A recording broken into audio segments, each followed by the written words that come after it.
So now we're going to move on to the next panelist. Amazing. This is really, you got to learn something. Do we all want to have a profitable business? Raise your hand. Yes. Right? We don't want to be in the reds, right? So they're going to talk about it and how to really look into where you spend your money. So I'm going to welcome all of them, and John's going to be moderating. Hey, thank you. Good afternoon, everybody. I'm John Westfall Kwong. I'm usually the behind-the-scenes guy, so Simon's got me up on stage today. But I'm really excited. As you said earlier, this is kind of what I geek out on in terms of just not only us thinking about profitability, but all of you. I can't think of how many just random agents I have conversations with about thinking about what your expenditures are so you can have a more profitable business, whether you're on a team or you're a solo agent. It's just so important. You've been introduced to everyone, I think, already, right? You guys have been on, except for Chris. Wanted to introduce you guys to Chris Zusi, too. He's actually our business coach at Place, so he's kind of keeps us on the grind, too. We're fortunate to have him living relatively nearby in New Jersey, so he's coming in to give us some great advice too, and you'll hear more from all of them. So let's just dive right in. You all run or coach sizable teams. When you first started in the business, what was your philosophy on profitability, and how has it changed over time? And Joan, go for it. I think a great piece of advice I was given right from the beginning was to lead with revenue. So I have never spent money that I didn't have. And I am known as being extremely frugal or cheap. So one of the things that I think, and it's a little bit outside of the profitability thing, but I think is good for people to know, because of my frugality, when I first started out and started building a team, when I hired my director of operations, we shared an office. And the beauty of that was, I mean, it obviously was the cheaper way to go, but it also gave her the opportunity to hear. I was on the phone all day long, and it was a phenomenal training situation. And so I think that I would highly encourage that, because it made all the difference in the world in my business, having a strong support staff. And our operations team is extremely critical in running a profitable business. So we always lead with revenue. We stay away from the shiny objects. Anything that's not producing an ROI, pretty much we get rid of, and we look at our P&L really regularly, and I have it broken out into excruciating detail because I want to know everything that we're doing, and so I can understand what the return for each event that we run and understand in detail. My accountant thought I was nuts with the level of detail I have in my P&L, but those are the biggest things that I think are important from a profitability standpoint. Thanks. And you were always, it sounds like actually for you, Joan, you were all, like that's how you started your business and continued. And with it growing, we still have that same outlook. Everything that we spend has to have some sort of a return associated with it. Great. Thanks. Chris. I had a big smile on my face, Joan, when you were talking about P&Ls. So the geek side is definitely in full effect right here. But in addition to being relatively local now, I did grow up here in Maplewood, so it's great to be back, and used to pool hop in the country called Pool, but that's probably for a different panel discussion. But when we think about profitability, when I first started in real estate about 20 years ago, I will say it was easier to be profitable, right? It's not easy, but it was easier because it was just the natural byproduct of doing business. There was less competition, there was less regulation, whether that's good or bad. Every consumer didn't think they knew more than you. So it was easier to make money, whereas now How many of your brokerages really care if you're profitable? How many of your brands really care if you are personally profitable? Half of them are not profitable, so probably not a good role model for you. So it's now profit by design. It's something we have to be intentional about when we're running our business, because last time I checked, nobody in here is running a not-for-profit organization, right? The end goal is for you to be successful, to make money, to have a sellable asset maybe at one point. And so you really need to be intentional about how you run your business. And if I ask this question, I'm going to guarantee nobody's going to raise their hand. Nobody got into real estate to do math problems, correct?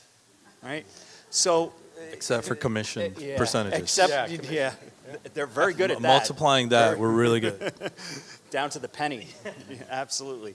But it really has to be something that you're intentional about. And if it's not a strength of yours, get an accountability partner. Somebody you can rely on either internally in your office, in your team, a partner, or somebody externally through your brand, a coach, somebody like that, that can help you with that side of the business. Great, thank you, Faiyaz. So, Joan, you mentioned that you're frugal or quote unquote cheap. I look at it, she's smart, right? She's doing a service for her people and her family. I'd like to know how many people in the room, raise your hand, how many of you are running a P&L? Let's go back to the basics. How many of you are running a P&L on a monthly basis, or even, first of all, annual basis? Are you doing it on an annual basis? Are you doing it on a monthly basis? If there's anything that you can take away from this panel, start there. Start just actually knowing what the numbers are. Then you can actually have some knowledge to then be able to break down what the numbers mean for you and your family. It was funny, like Chris Suarez a year ago, when he was talking about profitability, and he is a stickler for profitability, right? I mean, like, just crazy. And he said, as the owner of a team and an organization, if I'm not running a highly profitable team, I am, as the owner, doing a disservice to the people that work for me and to their families and to my family. Because tomorrow, without a profitable business, this business could go under, and how many families will be impacted by that? So it's actually what we have to do to do that. And so for us, just like Joan, I mean, I'm with Keller Williams. MREA was the foundation piece for us from a profitability standpoint. So we were really trying hard to keep it at 40% on the front end. And then another great book, if you haven't read it, as you're maturing into that, is Profit First. Take a look into that. Just reverse engineering profit out of your business first. And so that you're paying yourself with profit first, and then looking at expenses as you need to cut that. Great, thank you. Watch your cash, know where it goes. Especially, right? I mean, That's look, I my mean, area. the real estate market's been great for many years, but then 2023 happens or COVID happens, and then there are variables that happen that you need to have reserves in check to make sure that you can still pay the bills. Thank you. Pivoting a little bit, or more just drilling down some, how do you all, and kind of think on different scales, so possibly when you were beginning to grow your business and where it's grown to now, in terms of how you streamline your processes and your operations. Who was it, you who said it earlier? Someone said it earlier, is your operations staff is you until you have an operations staff, and we've all been there. So how do you streamline that better, and what advice helped you along from like bringing you to 5 million to 10 million, and now you all have very either coach or run much bigger teams, but even then, what were you thinking about that helped make with those adjustments? Go for it. So I think that, to your point, that if you don't have somebody who's assisting you, even if it's on a part-time basis, you are the assistant. And I wanted to get rid of that fairly quickly. And I will tell you that it's really important to find the right person. The person who's my operations, director of operations right now, has been with me for 10 years. And So in the beginning, and she will admit, when she was hired, it was a 9 to 5 job for her. And as she has grown with me over the years, I wanted her to grow. I wanted her to accept responsibility for the system side of the business. And I just got her into coaching 2 years ago, and she has her own coach now, and what a difference that makes. So my thought is that there are ways you can network. There's lots of people here that are doing business at the same level you are. Perhaps if you can't afford an assistant, you share an assistant. You start by getting a virtual assistant. There are ways to do it to free up your time so that you can do your dollar producing activities. Do you really want to be doing the transaction coordination? It's probably not, if you're good at sales, you're probably not great at doing transaction coordination. So find somebody who can help you with that so that your time is freed up to do the dollar producing activities. And then when you can grow to the point where you have a talented operations person, they develop the systems to run the business. And we're at the point now where she coaches her staff and we audit our systems. We're always looking at what we do and what can we be doing better. And that's all built into their job responsibilities. So I would say leverage yourself. Great, thanks. Chris? Yeah, that's great advice. And I think that we sometimes trick ourselves when we're visualizing where we want to be in the future. I want to go from a $5 million agent to a $100 million agent. Well, to do that, first you got to go to a $10 million agent, then a $15 million agent, and so forth, right? Everybody wants to go from A to Z, but you got to go A to B, B to C, C to D first. So really the business is about incremental gains and momentum. How are we continually moving forward, and what does that look like for our operations? Can we do that as we're currently constructed? If yes, great. If not, what do we have to address? Where's our opportunities? Where's our gaps, so to speak, with tools, resources, people resources, space, and so forth? So that conversation needs to be going on constantly between you and your leadership team. I would say twice a year, right? Twice a year, assess where you're at, and are you right-sized to get to where you want to be, right? Because success doesn't happen by accident, right? We have to plan for it. So we have to visualize what it means to be a $10 million agent, a $15 million agent, and so forth, before we can get to be that $100 million agent. And the other thing, Joan talked about it, it's people, right? When I first started consulting with real estate entrepreneurs in the Stone Age, the biggest question I was asked is, can you help me find a manager? Can you help me find a DOS, a director of operations? Finding the right people is invaluable, right? It's going to help you succeed, and the flip side of that is hiring the wrong people is going to hold you back and make you actually go backwards in a lot of cases, okay? So try to identify those people early, right or wrong. If they're right, feed them, grow them, love on them, everything you can to help them grow with you. And if they're wrong, transition somebody else in as soon as possible. Don't wait too long to make a change. So a couple of things. Joan and Chris are absolutely right. So leverage is absolutely powerful in your ability to scale your business. On the flip side, leverage can also be dangerous, and it reduces your profitability if you over leverage, if you don't use that leverage to then bring in more revenue, right? So you have to watch that really carefully, because we agents are like, oh, cool, I got a TC, I've got a virtual assistant, I've got an inside sales agent, I'm going to chill. And the next thing you know, revenue drops, profit drops, and then you get really caught in a bind. Another thing that I've seen in the evolution of leverage over the last couple of years is utilizing leverage to also now have ownership in your business to bring in more revenue into the business. Our director of sales, our director of operations, our marketing director, all those people are just as much vested in doing their day-to-day roles, but they're also interested in bringing in referrals and bringing in revenue, which now pays for their salaries. You're offsetting and subsidizing the cost of them by the business that they're bringing in. You can do the same thing with virtual assistants. We have virtual assistants who sit in the Philippines, right? Okay, well, I'm not going to necessarily help their sphere sell in the United States, but if they're engaging with my current clients and my transactions with 5-star reviews and things like that, now all of a sudden we're leveraging the people on our team to bring in other forms of revenue, some of it tangible, some of it intangible. So that's, a couple ways where you can really look at increasing profitability while you are scaling. Look, we are far from perfect.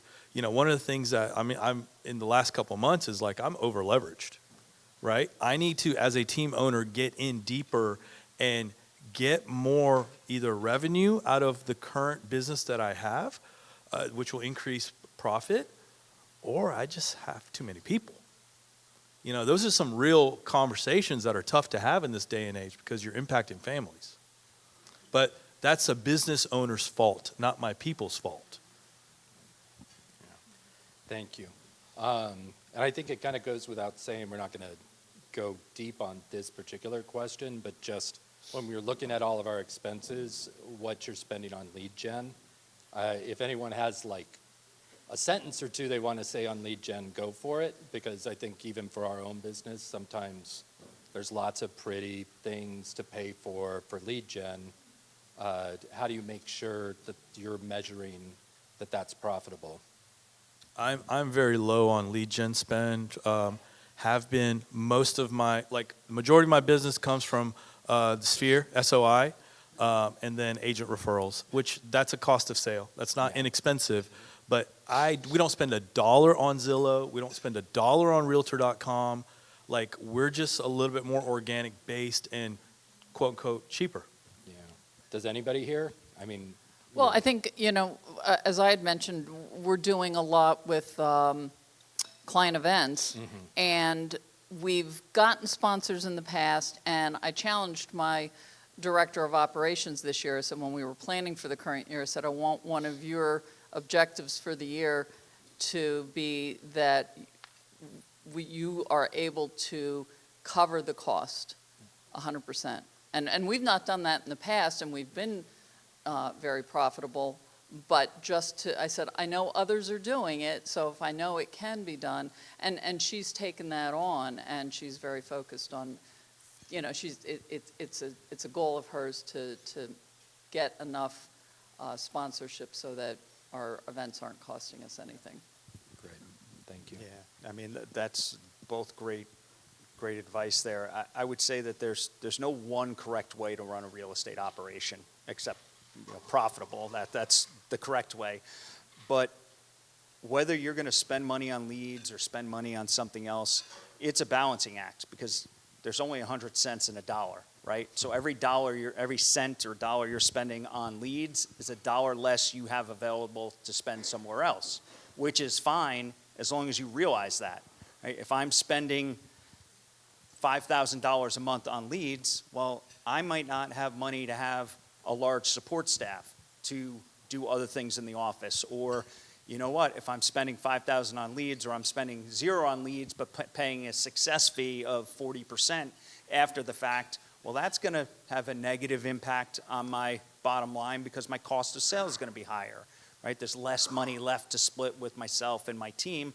So what does that do to my commissions that I'm able to offer? So everything you do has an impact as far as where you spend money and what kind of return you're getting. So however you choose to operate, make sure you have a system in place and measurements in place that you can say, this is working for me or this is not working for me. So you're not just throwing money at the dartboard and hoping something works. Can I add real quickly to that? course. I think one of the mistakes that I've seen people make when they're like solo agent and they want to build is that they are cutting the comp plans and going out of model immediately, and they think they don't have the value proposition to build. And what happens is it's so hard to scale because as you scale, you're paying for other things, and next thing you know, your profitability is just plummeting immediately. So there are models out there that have proven to large teams have built on trust the process. It's going to be painful and possibly slow staking. Don't try to compare yourself to like us on the stage that's taken years and years to get there. Slow and steady will get you there. Trust the models. Thanks. And I think with our time, we're going to do just this one more question, but I think just for takeaways for everyone here in the audience, one of our questions is about what key technologies and softwares are you using for your own efficiencies? So like 1 or 3 of them, maybe like a sentence description of each, just to let people have some ideas on how you can leverage technology and software for efficiencies. And as we already know from these 3, they're already thinking about cost savings. So, and be efficient, yeah. A question I hear all the time is, what CRM are you using? The best CRM is the one you're going to use. So, I mean, if you're going to, yeah, sorry about that. No, I mean, you have to use it. And we were not using our original CRM. We use Brivity now. And I would say we're probably using it at a fraction of what it's capable of doing. But, and that's a goal to get better and better at. But we're not using fancy technology. We use Slack for internal communication within our team so that we can make sure that everybody's staying on top of what's going on as we find out, things that we want to share with the team. We use Slack. We use Brivity. There's nothing else that's jumping into my mind as far as a big technology spend. You want to live in your database, and your database is controlled by your CRM. Yeah, 100%. There's no silver bullets in this business. It's hard work. If I would say one area to invest in, it would be a CRM. And as Joan said, it's only as good as the amount that you use it, because it could make your life so much easier and save you time. That's your biggest resource as an agent, is time. It's the one thing you can't put a price on.